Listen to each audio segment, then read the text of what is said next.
Hello friend, स्वागत है आपका लॉग्यान चैनल पर। आज की इस वीडियो में हम लोग मॉडर्न हिस्ट्री के कुछ टॉपिक डिस्कस करेंगे। क्लास थोड़ी सी लंबी हो जाएगी क्योंकि कुछ ऐसे टॉपिक हैं जो बहुत ज़्यादा इम्पोर्टेंट हैं, वो इस वीडियो में डिस्कस करेंगे। और हम लोगों को modern history within a week complete करनी है ताकि एपीओ के एग्ज़ाम की डेट जब भी आए हम उससे पहले अपना पूरा सिलेबस कवर करा दें। आपको पता होगा कि पेड ग्रुप का जो पूरा सिलेबस है, पूरा जो मटेरियल प्रोवाइड कराया जाता है, वो हम आपको फ्री में लॉग्यान पर फ्री कोर्स के तहत यूट्यूब पर पढ़ा रहे हैं। तो आप पेड ग्रुप की तरह ही इसको सीरियसली लीजिएगा। इसकी जो पीडीएफ है वो आपको टेलीग्राम चैनल पर मिल जाएगी, जिसका लिंक डिस्क्रिप्शन में है। बाकी आप चाहे पीसीएसजे की परीक्षा दे रहे हो, चाहे एपीओ की परीक्षा दे रहे हो, चाहे पीसीएस की परीक्षा दे रहे हो, ये टॉपिक आपके लिए बहुत इंपॉर्टेंट है। और इसी से मैं इसलिए शुरुआत कर रहा हूँ कि इससे एक ना एक क्वेश्चन एग्जाम में आपको मिलता ही है। तो ये वीडियो अगर आपने देख लिया तो कम से कम आपके 3-4 नंबर जो मॉडर्न हिस्ट्री के हैं वो पक्के हो जाएंगे। ठीक है, तो आइए शुरू करते हैं।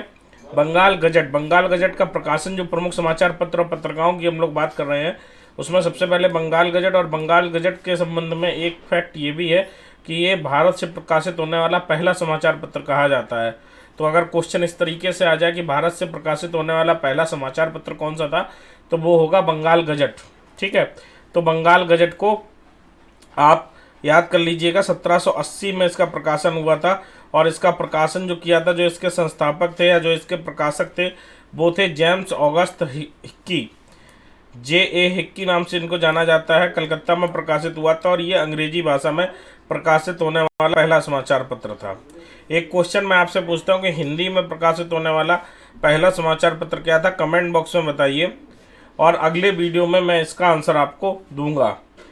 ठीक है, दूसरा बंगाल गजट एक और समाचार पत्र प्रकाशित हुआ, ये 1816 में प्रकाशित हुआ। इसके संस्थापक थे गंगाधर भट्टाचार्य और ये भी अंग्रेजी में प्रकाशित हुआ था। ठीक है, लेकिन अगर आपसे पूछ लिया जाए बंगाल गजट और ये दोनों ऑप्शन हो तो आपको J.A. हिक्की लगाना है। ठीक है, समाचार दर्पण मार्समैन द्वारा प्रकाशित था। हर एक जो क्वेश्चन है, हर एक प्रकाशन वर्ष हर एक में नहीं याद रखना है, जहाँ पर मैं बताऊंगा वहाँ आप याद रखिएगा। बाकी दो चीज़ें बहुत महत्वपूर्ण है, पत्र पत्रिका का नाम और उनके संस्थापक, और कहीं कहीं भाषा महत्वपूर्ण हो जाती है। तो जहाँ भाषा महत्वपूर्ण होगी वो भी मैं आपको बता दूंगा। ठीक है, आप इसको अच्छे से चाहे तो नोट कर लीजिएगा और चाहे तो आपको मैंने बता ही दिया है, पीडीएफ आपको मिल जाएगी। समाचार दर्पण मार्समैन बंगाली में प्रकाशित था। ठीक है, दिग्दर्शन मार्समैन द्वारा प्रकाशित था। अब आइए, ये बहुत इंपॉर्टेंट है, संवाद कौतुकी किसके द्वारा प्रकाशित था, राजा राम मोहन राय द्वारा। और इसका ईयर भी आप याद कर लीजिएगा, 1821 में प्रकाशित था और ये बंगाली भाषा में प्रकाशित था। इसकी भाषा भी इम्पोर्टेंट है। ठीक है, मिरातुल अखबार किसके द्वारा, राजा राम मोहन राय के द्वारा। और ये कलकत्ता से प्रकाशित था, किस में प्रकाशित था, फारसी में।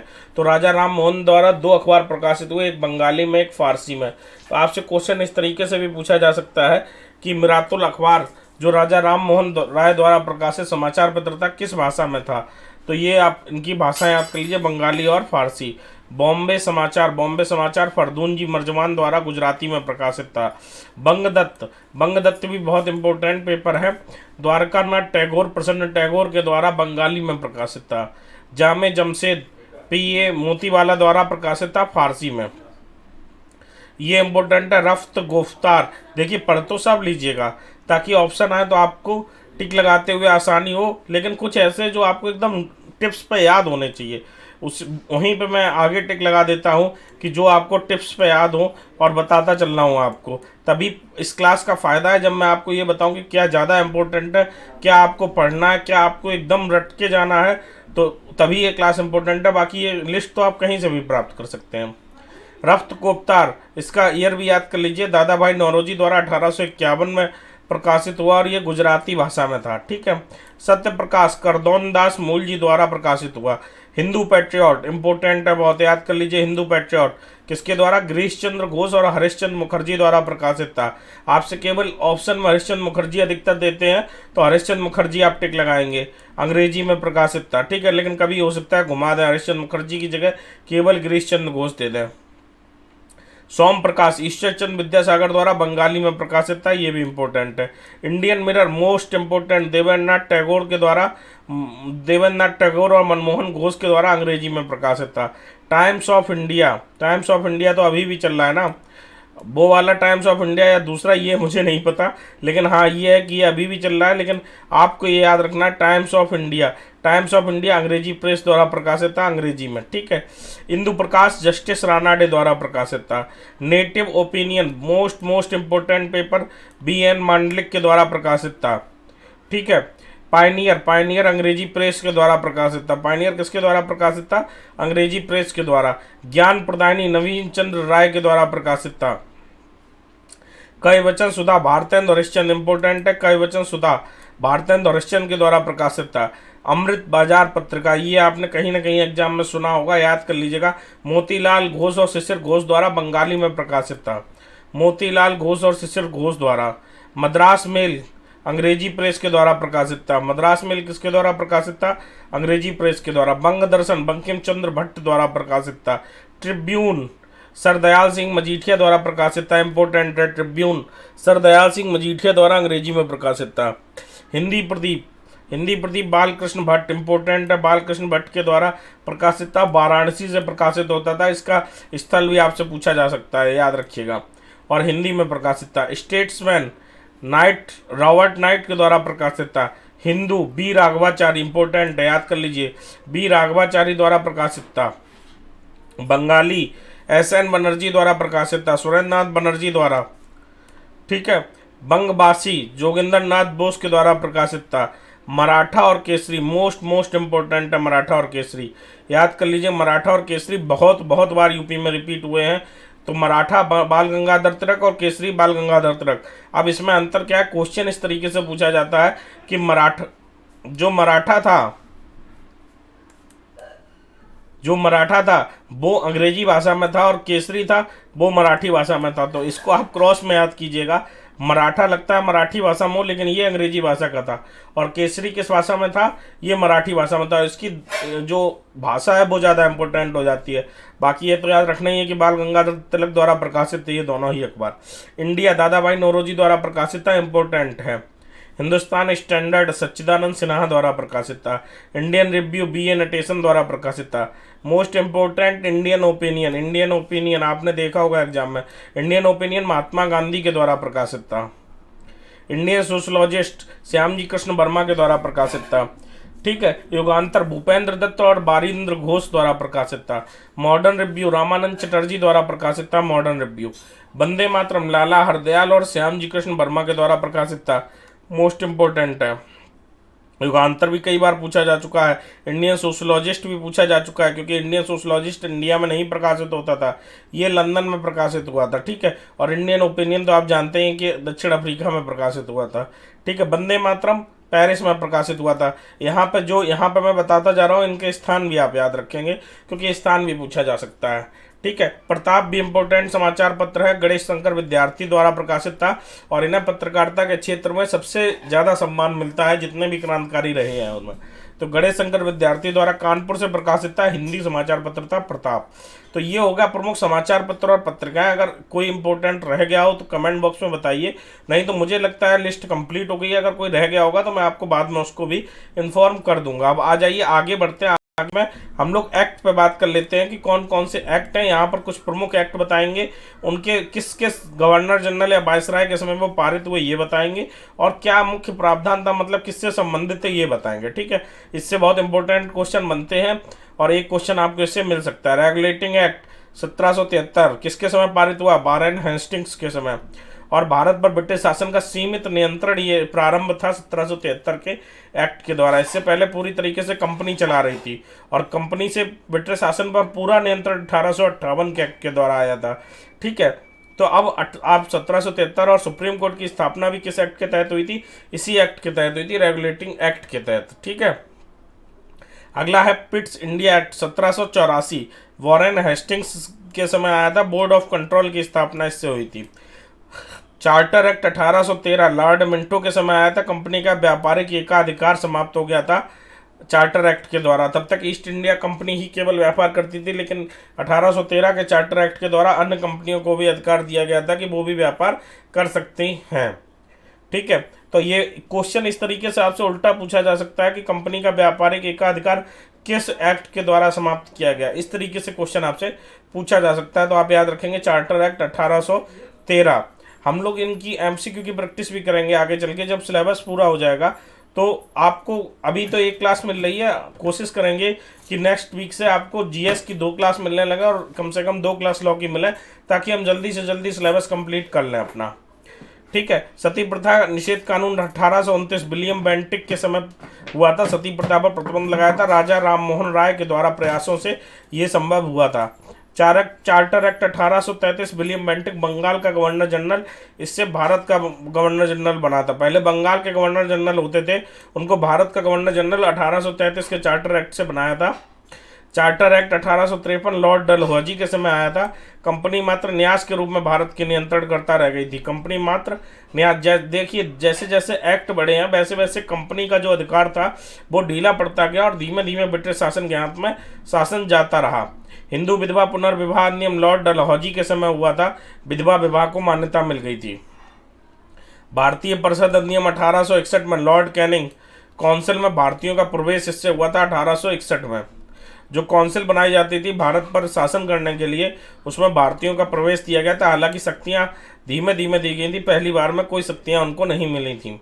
सम्मति आयु अधिनियम 1891 लैंसडाउन बाल विवाह से संबंधित है। ये जो एक्ट हैं इनके 2-2, 3-3 प्रोविजन आपको पढ़ने और याद करने चाहिए। ये मेंस की जब तैयारी करेंगे तब याद करा देंगे, यहाँ प्री के लिए इतना ही पर्याप्त है। ठीक है, तो प्री में इतना पढ़िएगा। भारतीय परिषद अधिनियम 1892 लैंसडाउन के समय हुआ था। निर्वाचन पद्धति की शुरुआत हुई थी इससे। आपसे क्वेश्चन ये पूछा जाएगा निर्वाचन पद्धति की शुरुआत किस एक्ट से हुई थी, तो वो आपको नाम याद रखना है।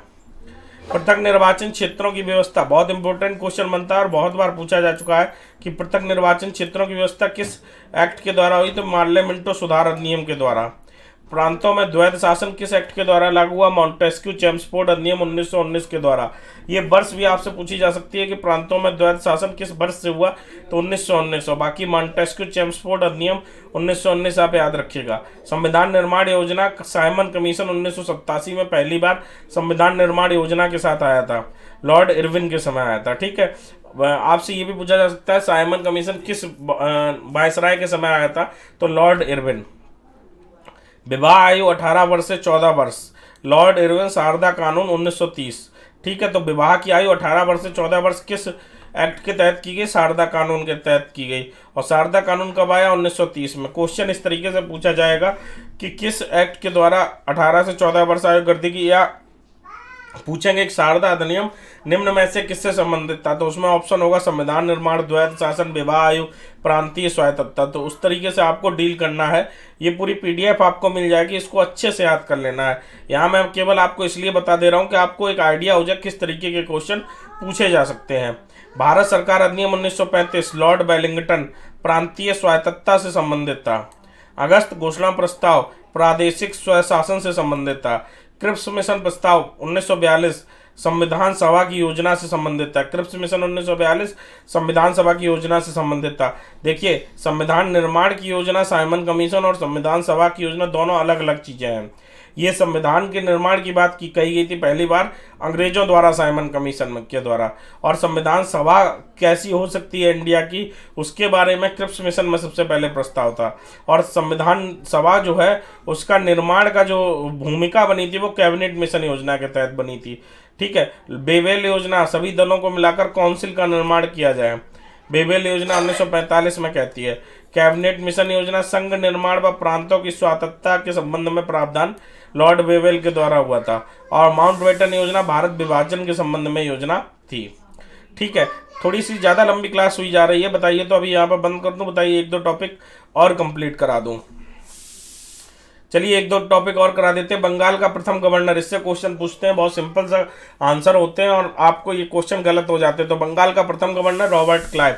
बंगाल का प्रथम गवर्नर कौन था, रॉबर्ट क्लाइव था। बंगाल का अंतिम गवर्नर कौन था, वॉरेन हेस्टिंग्स। अंतिम गवर्नर इसलिए क्योंकि उसे फिर बंगाल का गवर्नर जनरल बना दिया गया था, तो फिर बंगाल का प्रथम गवर्नर जनरल कौन हो गया, वॉरेन हेस्टिंग्स। पद का नाम बदल दिया गया था। फिर बंगाल का अंतिम governor general Lord William Bentinck. क्यों, क्योंकि बंगाल के गवर्नर जनरल को क्या बना दिया गया था, भारत का गवर्नर जनरल। तो भारत का प्रथम governor general Lord William Bentinck.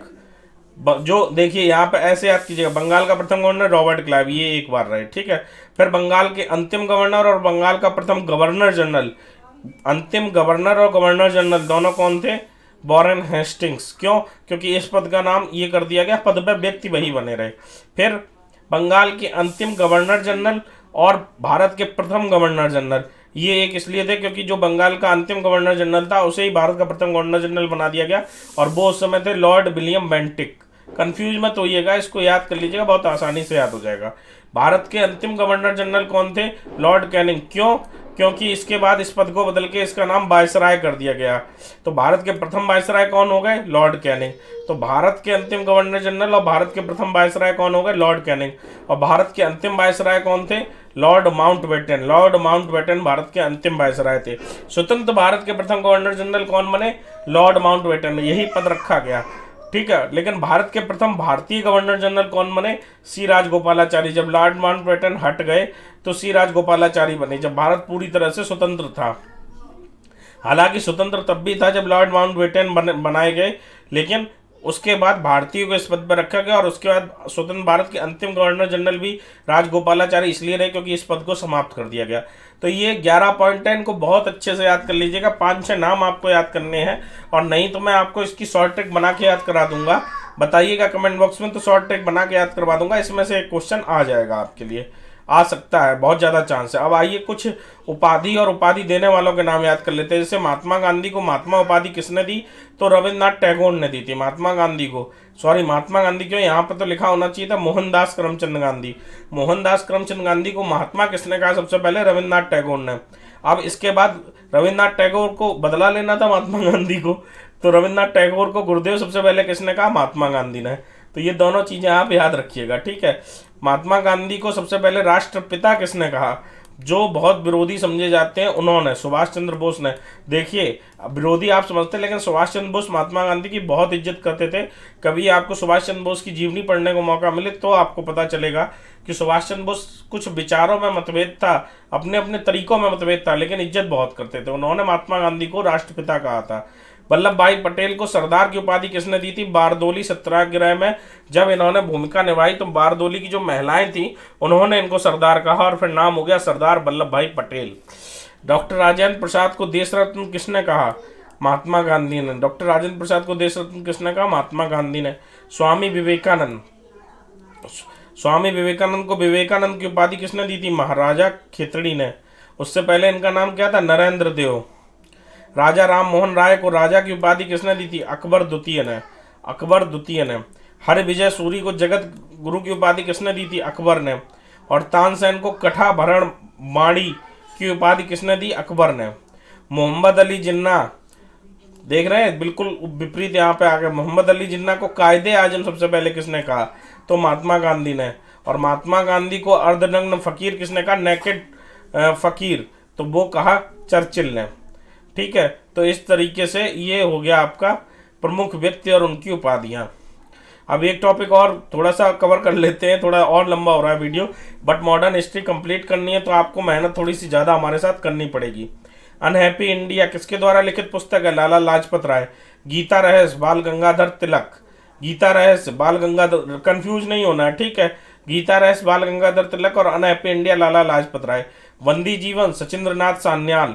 ये एकदम आपको टिप्स पे याद होने चाहिए। ऐसी ही ये जो लिस्ट है ये केवल ऐसी पुस्तकों की है जो बहुत ज़्यादा बार आई हैं, तो इनको बहुत अच्छे से याद कर लीजिएगा। इंडियन होम रूल या हिंद स्वराज, जिसको हिंदी में प्रकाशित किया गया तो हिंद स्वराज नाम से प्रकाशित किया गया, किसके द्वारा लिखित है? राष्ट्रपिता महात्मा गांधी के द्वारा। इंडिया डिवाइडेड राजेंद्र प्रसाद के द्वारा। India today Rajni Palme Dutt के द्वारा। Nation in making Surendranath Banerjee के द्वारा, ठीक है। Pakistan and the partition of India V R. Ambedkar के द्वारा। A philosophy of the bomb Bhagwati Charan Bohra के द्वारा। तो ये आपको पुस्तकें याद करनी है। अगर आपको लग रहा है आप यहाँ तक हमारे साथ वीडियो में हैं और आपको लग रहा है कि वैल्यू प्रोवाइड की जा रही है तो वीडियो को लाइक कीजिए, और इतना तो जरूर कीजिएगा, हम आपको वो मटेरियल प्रोवाइड करा रहे हैं जो पेड ग्रुप में प्रोवाइड कराया जाता है, कि इतना जरूर कीजिएगा, इसको शेयर कीजिएगा, और कमेंट बॉक्स में हमको बताइए कि वीडियो आपको कैसा लग रहा है और क्या आप चाहते हैं, क्या चाहते हैं। और मैं ज़्यादा टॉपिक 1 घंटे की क्लास कर दूं, आधा घंटे 2 सब्जेक्ट की, या फिर एक ही क्लास चलने दूं आधा घंटे की, ये भी आप कमेंट बॉक्स में हमको बताइएगा। आप जैसा बताएंगे वैसा ही आगे होगा। Pakistan and the partition of India V R. Ambedkar के द्वारा। The philosophy of the bomb Bhagwati Charan Bohra के द्वारा। My experiment with truth Mahatma Gandhi के द्वारा, सत्यार्थ प्रकाश दयानंद सरस्वती के द्वारा, इंडियन स्ट्रगल बहुत इंपॉर्टेंट है, सुभाष चंद्र बोस के द्वारा, इंपॉर्टेंट तो सभी हैं जो भी इसमें है, पॉवर्टी एंड अनविटनेस rule in India Dadabhai Naoroji के द्वारा, 2 बार आपसे पीसीएसजे और एपीओ में ये क्वेश्चन पूछा जा चुका है, आनंद मठ बंकिम चंद्र चटर्जी के द्वारा, India wins freedom Maulana Abul Kalam Azad के द्वारा, तराना ए हिंद मोहम्मद इकबाल के द्वारा, सारे जहां से अच्छा है हिंदुस्तान हमारा मोहम्मद इकबाल के द्वारा, ठीक है, discovery of India Jawaharlal Nehru के द्वारा, India from Curzon to Nehru and after Durga Das के द्वारा, the scheme of happiness Vijaya Lakshmi Pandit के द्वारा, India and Indian mission Alexander Duff के द्वारा, भारतीय स्वतंत्रता संग्राम विनायक दामोदर सावरकर के द्वारा, बीडी सावरकर के द्वारा, लाइफ डिवाइन बहुत बार पूछी जा चुकी है अरविंद घोष के द्वारा, song of India Sarojini Naidu के द्वारा,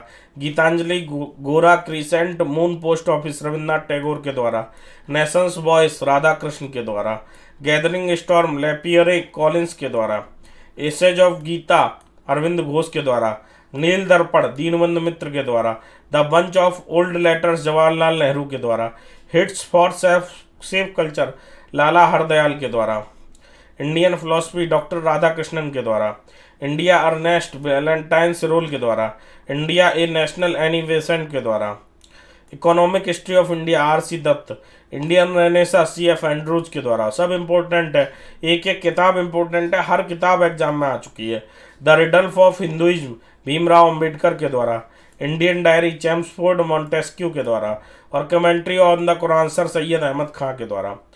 तो जितने टॉपिक हमने इसमें आपको कवर करा दिए, पूरा अगर आपने कवर कर लिए और अच्छे से याद कर लिए तो आप ये मानिए कि जो 8 नंबर की मॉडर्न हिस्ट्री आती थी उसमें आपने 2 से 3 नंबर अपने पक्के कर लिए, कम से कम 2 और 3 और 4 नंबर भी हो सकते हैं, ठीक है। तो इसको इतने कम समय में 20-25 मिनट की क्लास हुई आपकी, उसमें आपको इतना मटेरियल मिल गया। हालांकि इसको आपको तैयार करने में घंटे 2 घंटे लगेंगे और इसको बहुत अच्छे से आपको तैयार करना है ताकि हमारी मेहनत भी सफल हो और आप भी जल्दी से जल्दी सफलता पाए एपीओ के एग्जाम में, पीसीएसजे के एग्जाम में, या जो भी एग्जाम आप देने जा रहे हैं। ये क्लास थी आज की मॉडर्न हिस्ट्री की। कल फिर मॉडर्न हिस्ट्री की क्लास होगी। आपको स्पीड के ऊपर अगर कोई बात करनी है तो कमेंट में बताइए, आप क्या चाहते हैं क्लास इसी तरह चले या कोई बदलाव हो तो वो भी आप कमेंट बॉक्स में हमको बता सकते हैं। फिर मिलेंगे कल की शाम की जीएस की क्लास में। धन्यवाद।